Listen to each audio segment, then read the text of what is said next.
Welcome to the introductory podcast of Flowers Blooming on the Air.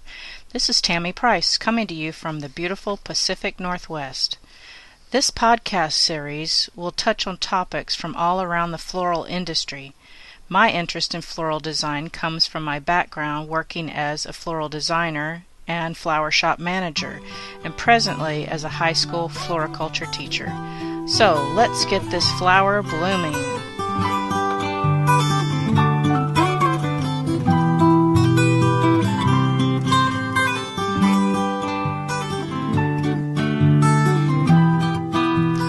Today we're going to start out talking about flowers we wear. Have you ever been stuck in a rut and not been able to find out how to accessorize that favorite outfit with flowers? How about you, teenagers? There are those formal dances coming up, prom, senior ball, military ball. Do you want to wear flowers that are a bit out of the ordinary? Let's see what your options are. When you look at your choices for flowers, think about the style of your dress. Is it traditional in style, a little edgy? Traditional fashions just call out for roses, sweetheart roses, or even the smaller spray roses.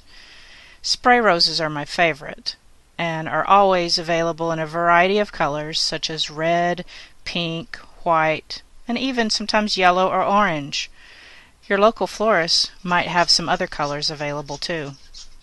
Baby's breath is a common partner with roses and adds to that traditional look. Looking for something a little different? How about orchids? Dendrobium orchids are a great choice for a more unusual flower, and they are available in mainly creamy white or purple. Occasionally you can find them in green as well. These orchids are small and can be clustered together for a corsage. Now that you've thought about the flowers, let's think through the wearing options. Traditionally, people think you have to wear your corsage on your shoulder or maybe your wrist. But where else could you wear flowers? What about in your hair? Commonly thought of as a Polynesian accessory, but why couldn't a beautiful single flower adorn your hair over one ear? Another possibility would work great with a strapless dress would be a waist corsage. It would be a more round shape but pinned over one hip or at the waistline of your dress.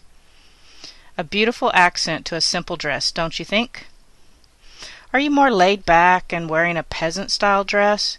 An ankle corsage could accent long legs and simple shoes. This is a style that is synonymous with the 60s, so why not bring it into the 21st century? And finally, what about carrying a small cluster of flowers? This became popular in the 19th century when flowers were used to cover up body odor. Women often carried small nosegays to fancy events. These nosegays were clustered fragrant flowers tied together or placed in a beautiful nosegay holder. Just check out movies that are set in that time period. You'll see women of all ages carrying nosegays as they attend their parties, balls, or weddings of the day. So there are many things to think about when choosing flowers to wear. Let's take a short break, and we'll come right back with a few more thoughts about flowers we wear.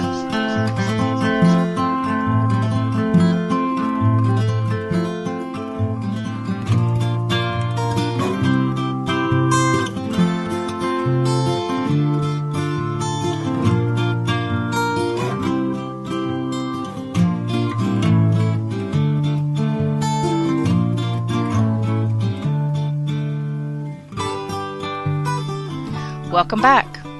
Sometimes it's just nice to sit back and let the music take you someplace with less stress and more beauty. I hope you were able to go there with us. Now let's talk through what you need to consider when choosing your flowers and corsage style. Of course, you need to consider the color and style of your dress.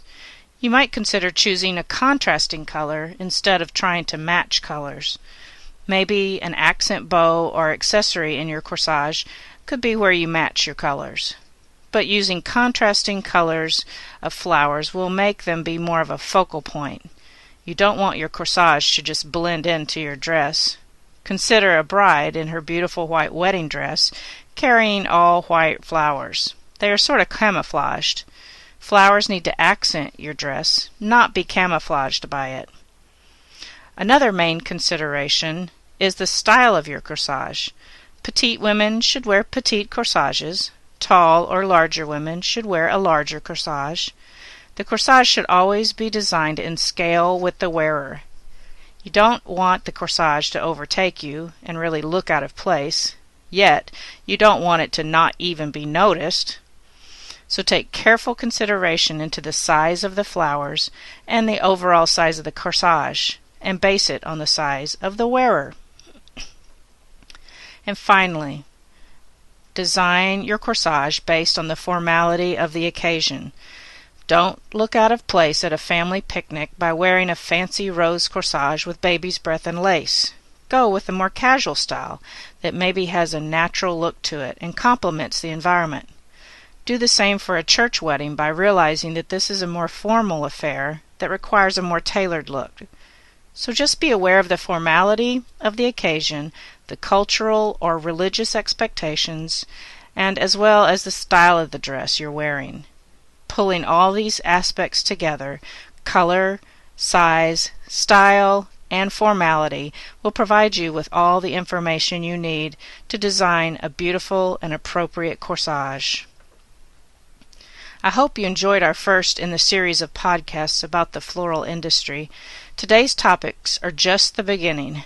A thanks goes out to the band L'Ostana David, who provided our music today, La Pêche au Thon, which translates from the French, tuna fishing.